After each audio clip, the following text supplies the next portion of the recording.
Hello, welcome back to LIVENODING. In this episode, I'm sharing another Node 3 experimental setup using geometry nodes and SphereChalk. So, what is this exactly? This is another grease pencil. And as usual, I use grease pencil and I'm using actually SphereChalk nodes to turn it into like a normal curve. And this curve is actually already resampled as well, so it's clean. And this is something that can be passed into geometry nodes for further processing. So this is a curve coming in. I can also resample the curve further using geometry nodes. I can randomize the radius of Susan head, and also I can randomize the positions, and then I just simply sweep. I'm doing a sweep using a circle.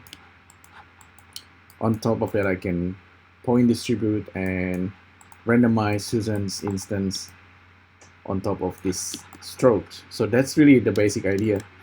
So if I go back to the grease pencil, go to draw mode. So if I draw anything, it should just update the whole thing. The curve is being generated, and on top of that also this guy. Oh, okay, interesting. It's actually drawing on the same frame because we need to turn this on, draw another grease pencil and write something.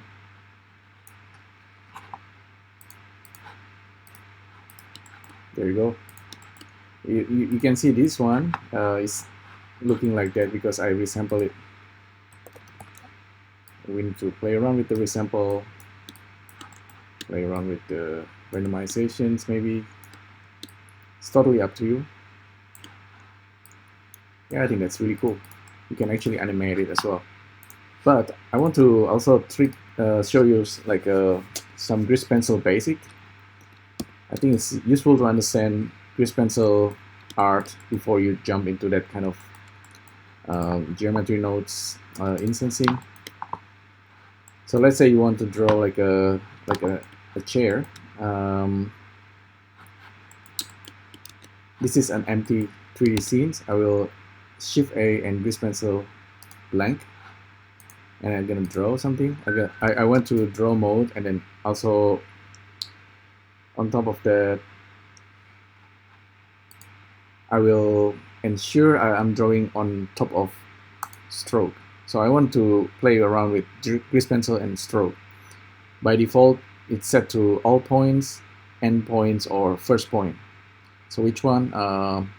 It's depending on situations. Maybe we're gonna use first point. And for the strokes, instead of 2D layers, I will use 3D locations. And for the thickness, I make it 10. So we can start drawing. So I can start like maybe from the top view, because it's like, if this is like a chair, and I'm drawing like the chair part. I also like to make the strings to 1. Actually, I forgot to do that. That's okay. Now we want to draw the leg of the chair. Maybe I should redo.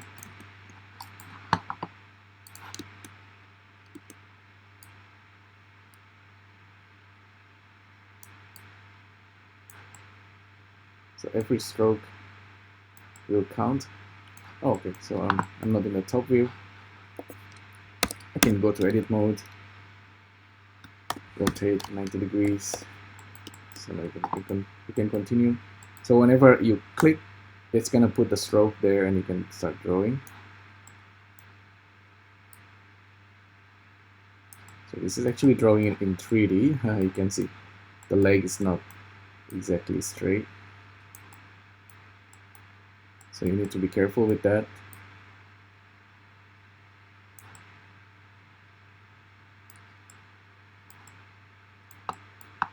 and we're gonna go to maybe this view.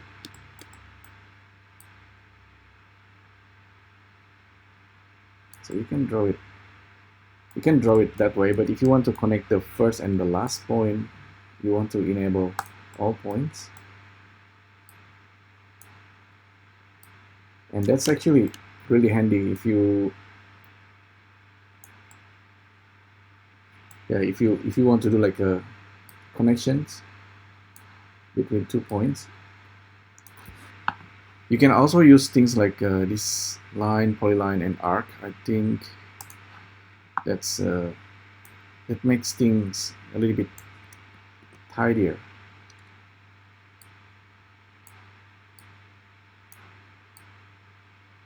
So the art of this pencil. Okay, this one that's not snap.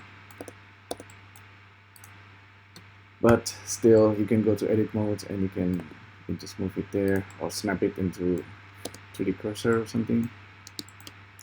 Anyway, I like to draw using freehand.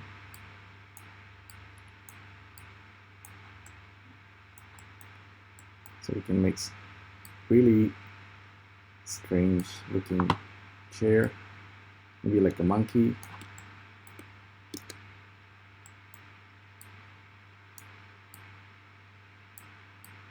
I used to do a lot of doodling, and I draw a lot using like strokes.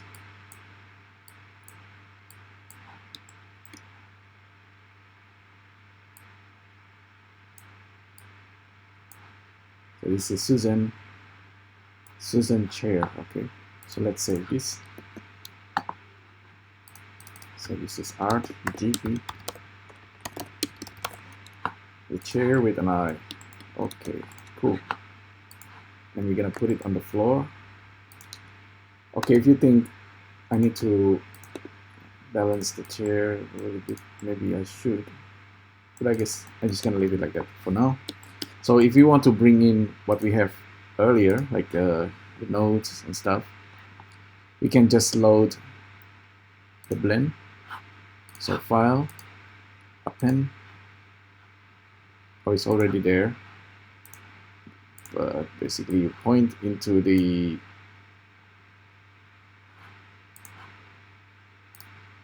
blend and goes inside the nodes tree. You can see, okay, this is the sphere chop one and geometry nodes. Just select both of them, bring it in. So it brings in some other objects like Susan and also the circle. But basically we want to point into our grease pencil. So sphere chop nodes. I should have named this. This is sphere chop GP into curve. Save. I'm gonna point into my grease pencil. Now grease pencil is a curve. You can see some curve actually not translating. You might need to increase the number of strokes here. The distance, the minimum distance, I think. So we have the curve, and we should actually have another geometry, and this geometry we just assign a geometry nodes. So we have our chair.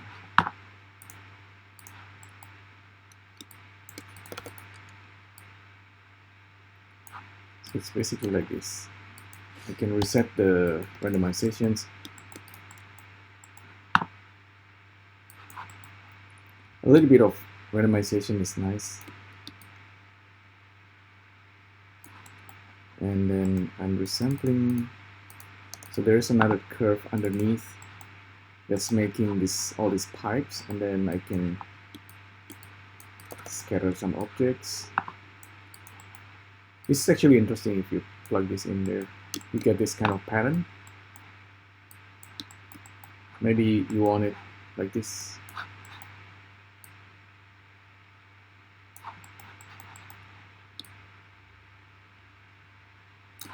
There we go. That's a little bit better.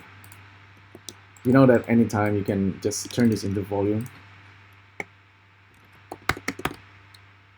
Go into volume to mesh.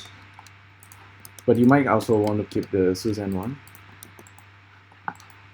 So if it's dealing with points, we don't need to instance the geometry.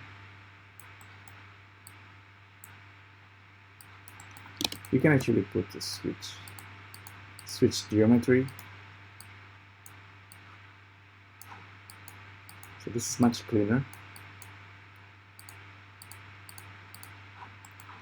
And if you really want it,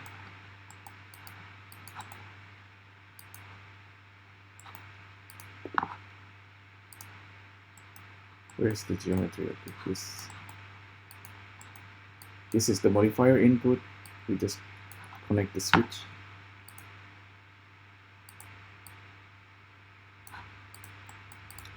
Right. So that's basically the whole process.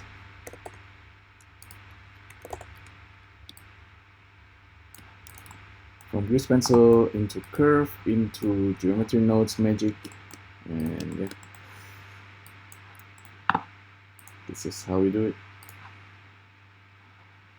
I'm using remesh after this guy. It's normally pretty fast. Maybe it's a bit slow because too many objects. We can also try that. This voxel density, you can increase the density or just increase the number of points over here. There you go. It's kind of nice to be able to solidify this grease pencil. All right, so that's the whole process. Hopefully you find this interesting and useful. Thanks again for tuning in, and I'll see you next time. Thank you. Bye.